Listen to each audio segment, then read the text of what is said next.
Halo para becik bos. Belakangan ini hashtag kabur aja dulu marak digunakan di media sosial. Tagar ini mencerminkan keresahan anak muda terhadap berbagai isu, mulai dari sulitnya mencari pekerjaan hingga kondisi politik yang dinilai kurang berpihak pada mereka. Secara sederhana, tagar atau hashtag kabur aja dulu merujuk pada keinginan anak muda untuk meninggalkan Indonesia dan mencari kehidupan yang lebih baik di luar negeri, baik dari segi karir, pendidikan, maupun standar hidup. Kalau kita lihat, ini sebenarnya bukan sekedar tagar, tapi bentuk respon terhadap kondisi yang sedang tidak menentu, baik secara ekonomi maupun sosial. Lantas, apakah hashtag kabur aja dulu bisa menjadi solusi? Mari kita ke pembahasan.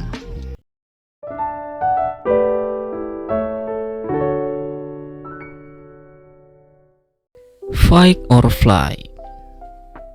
Dalam psikologi, ada teori fight or flight response.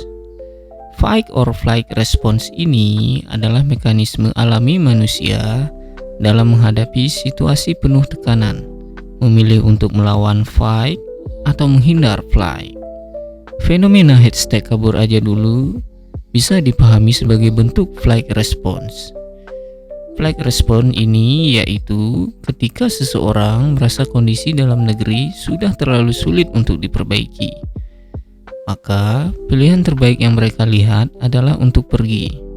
Dalam banyak kasus, ketika seseorang merasa tidak berdaya menghadapi situasi seperti ketidakpastian ekonomi atau politik, insting dasarnya adalah keluar dari lingkungan itu.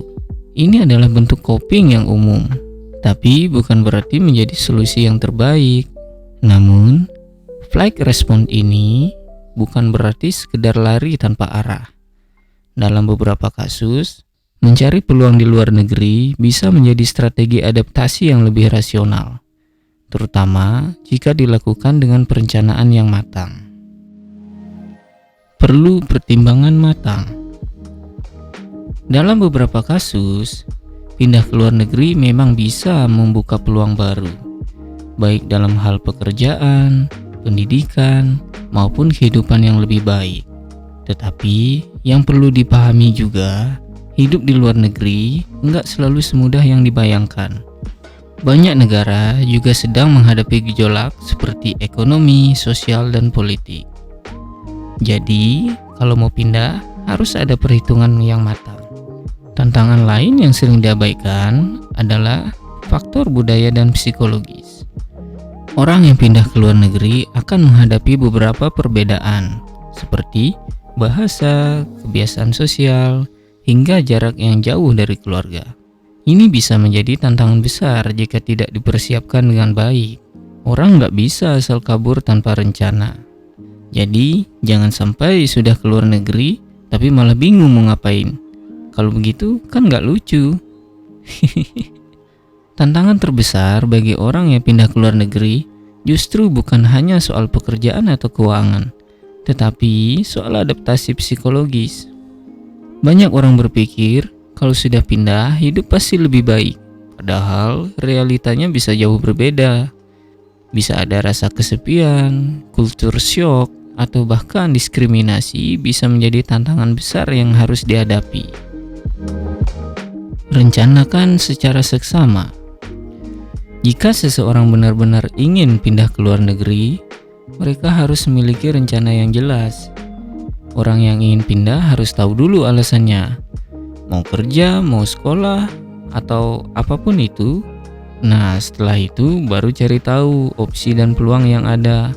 Apakah dari jalur beasiswa, pekerjaan, atau lainnya. Tanpa persiapan yang matang, pindah ke luar negeri justru bisa menjadi bumerang. Banyak orang yang akhirnya mengalami kesulitan karena tidak memperhitungkan tantangan yang ada, seperti perbedaan sistem kerja, biaya hidup, hingga regulasi imigrasi. Jadi nggak bisa sekedar ayo kabur aja dulu, terus besoknya langsung berangkat. Harus ada strategi yang jelas supaya nggak berujung pada kekecewaan. Bukan begitu kawan? Sisi positif dan negatif. Terjadinya fenomena ini seperti dua mata pisau. Di satu sisi bisa memperkenalkan Indonesia ke panggung dunia, tapi sisi lain talenta terbaik Indonesia telah pergi. Di satu sisi juga banyaknya orang Indonesia yang merantau ke luar negeri bisa memperkuat diaspora dan memperkenalkan Indonesia di panggung global.